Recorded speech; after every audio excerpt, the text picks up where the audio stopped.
اوناسس نامی ایک یونان کا شخص تھا جو بہت امیر کبیر تھا. تو وہ نمبر لگتے ہیں نا، 8ویں نمبر پہ اور 7ویں نمبر پہ، 6 نمبر پہ دنیا کا امیر ترین شخص کون ہے.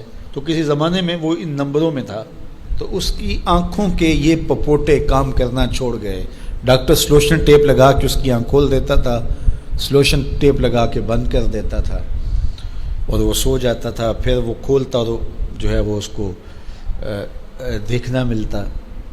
تو یہ آٹومیٹک سسٹم خراب ہو گیا. تو کسی نے اوناسس سے ایک دن پوچھا کہ تیری زندگی کی سب سے بڑی خواہش کیا ہے؟ یہ جہازوں کے بیڑے تیرے ہیں، یہ اتنے بڑے کاروبار ہیں، تا حد نظر پھیلے ہوئے بنگلے، اتنا کچھ، تو کوئی خواہش رہ گئی ہے؟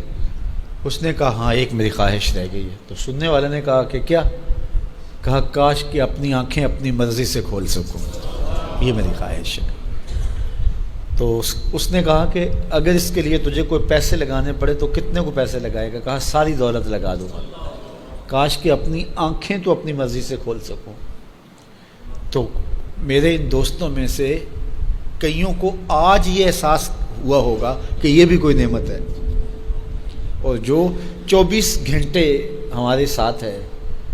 تو اتنی نعمتیں ہیں ہمارے اوپر اللہ کی، اور اس کو ہم اپنے حساب سے چھوٹا یا بڑا کہہ لیتے ہیں، لیکن وہ اتنی بڑی ہیں کہ اگر وہ چھن جائیں تو پھر پتہ چلتا ہے کہ جو ہے وہ کتنی بڑی نعمت سے ہم محروم ہو گئے. وہ میرے ایک ملنے والے ہیں، ان کے منہ میں لعاب کی مقدار کم ہے، جس کو ہم نے کبھی سوچا بھی نہیں کہ یہ بھی کوئی نعمت ہے.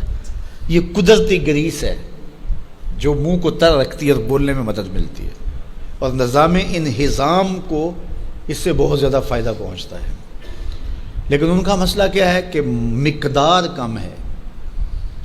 تو اب وہ 5-7 منٹ نہیں بول سکتے، بولیں گے تو جو ہے وہ سارا منہ خشک ہو جائے گا.